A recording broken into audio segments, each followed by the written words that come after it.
आज हमारे क्लिनिक में मनीषा जी आई हैं। इनको रूमेटॉइड आर्थराइटिस का प्रॉब्लम है पिछले 10 साल से और अभी इनकी उम्र है 48 ईयर्स। ये करीब 1.5-2 साल पहले 2020-21 में मेरे पास में पहली बार आए थे और तब सरप्राइजिंगली इनका वजन जो था काफ़ी अधिक था, लगभग 78 केजी था।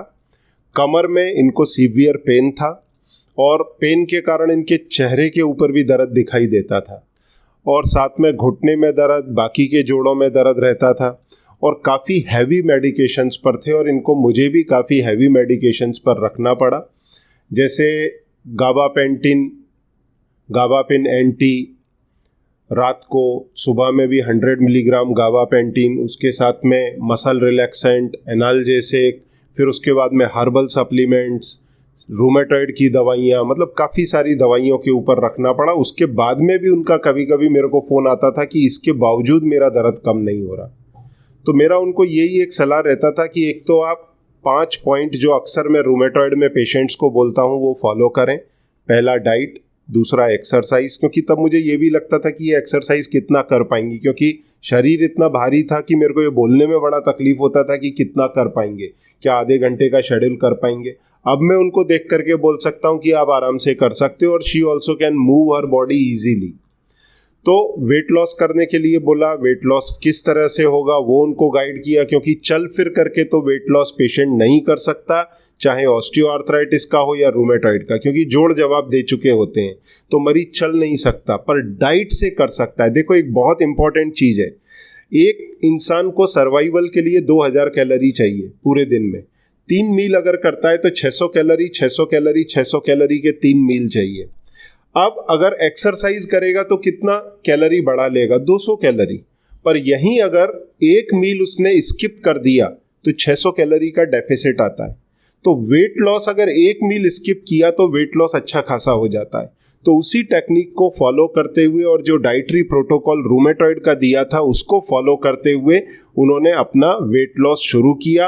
उन्होंने auto immune and anti inflammatory dietary protocol को फॉलो करना शुरू किया, तो उनका वेट लॉस भी हुआ, दर्द में भी आराम पड़ा। तो इन्होंने लगभग 22 किलो इन्होंने 22 किलो वजन कम किया और इनका पूरा जर्नी और एक्सपीरियंस कैसा रहा वो खुद ही आपको बताएंगे। और इनका बेसिकली एक हिप रिप्लेस हो चुका है, आप एक्सरे के अंदर देख सकते हैं। पर ये हिप रिप्लेसमेंट रूमेटॉइड में जो कार्टिलेजेस गल जाती हैं उसके कारण नहीं था, उनको गिरने के कारण फ्रैक्चर हुआ था हेड का, इसलिए हेड रिप्लेस करना पड़ा। पर घुटने के एक्सरे भी आप उनके देख सकते हैं, सीवियर आर्थराइटिस है और मैंने इनको बोला था अगर आप घुटने का एक्सरे नहीं, ऑपरेशन नहीं कराना चाहते तो सबसे पहले आप अपना वेट लॉस करें, और वेट लॉस करेंगे आपका पूरा बॉडी का पेन कम होगा। कमर में सीवियर दर्द था, शियाटिका का इशू था, वो पेन हालांकि अब भी है पर वो इतना नहीं है कि वो अनबेरेबल हो। इन्होंने अपने मन से ही गाबापेंटिन पूरा बंद कर दिया, अब तो गाबापेंटिन लेते ही नहीं है। कभी अगर जरूरत पड़ा तो मोबिजॉक का गोली SOS लेते हैं। तो अभी मैंने इनको एडवाइस किया है अकॉर्डिंगली कि उन्हें क्या करना चाहिए, पर उन्होंने वैसा खुद ही कर पाए। अदरवाइज इनका फ़ोन आता था कि मैंने गाबापेंटिन ले लिया है, गाबापेन एंटी लिया है, उसके बाद में दर्द की गोली ली है, आपके यहाँ की हर्बल गोली ली है, फिर भी मेरा दर्द कम नहीं हो रहा, ये इनका फ़ोन आता था। तो फिर धीरे धीरे करके 5 प्रोटोकॉल इन्होंने फॉलो किए, डाइट फॉलो किया, एक्सरसाइज किया, वेट लॉस किया, साथ में इन्होंने हर्बल सप्लीमेंट लिए जो अक्सर मैं देता हूँ, साथ में रूमेटॉइड की दवाइयाँ ली, 3 से 6 महीने में ब्लड टेस्ट किया।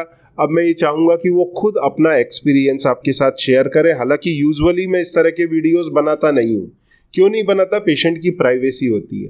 पर ये ऐसा केस है जिसके अंदर रूमेटॉइड के पेशेंट्स को एक मोटिवेशन मिल सकता है जो कई दर्शक देखते हैं। तो अगर पेशेंट्स का बेनिफिट होता है तो इसके लिए मैंने उनको रिक्वेस्ट किया कि अगर मैं आपका वीडियो बना करके पेशेंट्स के पास में इस तरह देखने के लिए ओपन फोरम पर, फेसबुक पर या यूट्यूब पर डालूं तो आपको कोई ऑब्जेक्शन तो नहीं। तो उन्होंने भी बोला कि नहीं, अगर किसी को फ़ायदा होता है तो मुझे कोई दिक्कत नहीं है। तो उन्हीं को और उनके हस्बैंड हैं साथ में, उनको मैं देता हूँ उनका ये सफ़र पिछले 1.5-2 साल में कैसा रहा, क्या तकलीफ़ें रहीं, क्या पेनफुल रहा, क्या उनको फ़ायदे हुए, क्या रिलैक्सेशन मिला, ये सारी चीज़ें आप उन्हीं से ही समझेंगे तो आपको कॉन्फिडेंस आएगा और आप फिर इसको फॉलो करके बेनिफिट ले पाएंगे। मनीषा जी, आप अपना एक्सपीरियंस बताएं, आपका क्या अनुभव रहा? हाँ, हेलो फ्रेंड्स। मुझे है ना 15 साल से रोमेटॉइड की बहुत प्रॉब्लम थी, लेकिन अभी पिछले साल ही मुझे हिप रिप्लेसमेंट हुआ है। तो उसके पहले तो मुझे घुटने में प्रॉब्लम था, जिसमें मैं बेल्ट पहनती थी इंजेस वाला, 3 साल से वो पहन रही थी। तो पता ही नहीं चला, पूरा कार्टिलेज घिस गया था। तो हिप रिप्लेसमेंट के बाद मुझे डॉक्टर ने बोला था कि अभी 6 महीने के बाद तुरंत आपका ये ऑपरेशन करना पड़ेगा घुटने का, चलेगा नहीं। तो इन बिटवीन ये डॉक्टर का मुझे वीडियो मिला मेरे हस्बैंड को, तो हमने कंसल्टिंग किया। तो उनकी मेडिसिन वगैरह सब चालू की और जो डाइट बताया वो मैंने की, तो उससे मुझे काफ़ी आराम मिला। और सबसे पहले वेट लॉस करने के लिए कहा था। एक्सरसाइज तो हो सके ऐसा मेरी कंडीशन थी ही नहीं, लेकिन मुझे थोड़ा थोड़ा अच्छा लगने लगा। तो अभी 1 साल के ऊपर हुआ है, मैंने पूरा डाइट फॉलो किया और जो मेडिसिन जैसे बताते थे वो ली। और अभी लास्ट 1-2 महीने से ही मुझे जो खाने में उन्होंने जो डाइट चेंज किया है, जो हम सिंपली गेहूं की रोटी जो खाते हैं उसके बदले में कुट्टू का आटा, फिर कसावा और सिंगाड़ा, ये तीनों का, तो उससे मेरा पेन तो जैसे 80-90% चला गया हो ऐसा मुझे लग रहा है और मुझे काफ़ी आराम मिला है। और इन बिटवीन इस जर्नी में मेरे हस्बैंड ने भी बहुत साथ दिया। आप अपना एक्सपीरियंस शेयर करिए, आपको क्या चैलेंजिंग रहा? बहुत चैलेंजेबल था, क्योंकि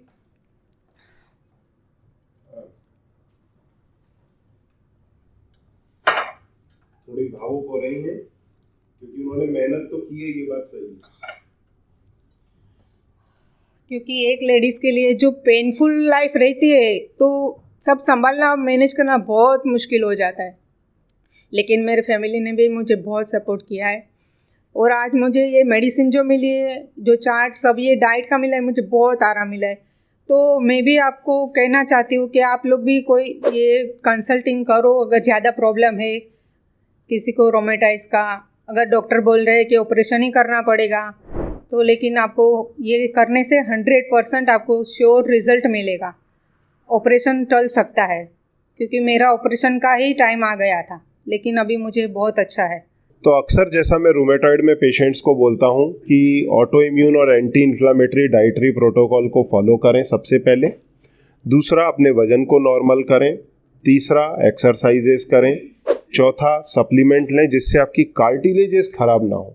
सबसे बड़ा इशू मालूम है क्या होता है? Even rheumatologist, orthopedician, MD physician, यही 3 लोग ट्रीट करते हैं मेन रूमेटॉइड को, और कोई भी जोड़ को बचाने की दवाई नहीं देता। सीधा बोलते हैं सो जाओ, ऑपरेशन करना पड़ेगा, घुटना बदलना पड़ेगा। अब 2 घुटने और 2 हिप अगर किसी मरीज के बदल जाएं तो उसके खुद के लिए सोचो कितना पेनफुल हो जाता है लाइफ।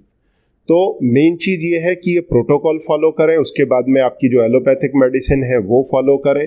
3 से 6 महीने ब्लड टेस्ट करें जिससे मालूम पड़े बॉडी के अंदर इलनेस का क्या स्टेटस है, जिससे अगर कोई दवाई का साइड इफेक्ट है तो हम उस दवाई को रोक सकें। अभी मनीषा जी का मैंने ब्लड टेस्ट पूरा देखा, उसके अंदर liver functions are excellent, renal functions are excellent, दोनों फंक्शन एकदम एक्सेलेंट है। आप बोल नहीं सकते कि इन्होंने 15 साल से दवाइयाँ इतनी खाई होंगी। और ये क्यों हुआ?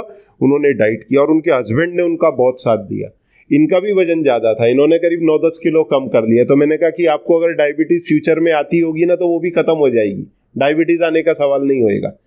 और इनके बच्चों ने भी काफ़ी इनको सपोर्ट किया, मदर को। So hats off to her family. और आप भी लोग अगर इसको फॉलो करते हैं 5 पॉइंट्स को तो आपको भी बेनिफिट होगा। और अगर किसी को लगता है कि कंसल्ट करना है तो वो कंसल्ट कर सकते हैं, या आपके शहर के अंदर आपके डॉक्टर से भी इलाज करके ले सकते हैं। और मैं एक बात आपको बताना चाहूँगा, इंडिया के छोटे के से गाँव से लेकर के अमेरिका तक रूमेटॉइड के अंदर ट्रीटमेंट सेम है। हम गलती कहाँ करते हैं? 10 गड्ढे खोदने की कोशिश करते हैं। अगर हम एक गड्ढे पे खोद करके अच्छे से पानी पिए तो प्यास बुझेगी, 10 गड्ढे खोदेंगे नहीं होगा। ट्रीटमेंट आप अपने शहर में भी कर सकते हैं, मुझसे कंसल्ट करके भी कर सकते हैं, पर उसको लग के करें जैसा मनीषा जी ने किया। ठीक है, तो वो करें। All the best to you. Thank you very much.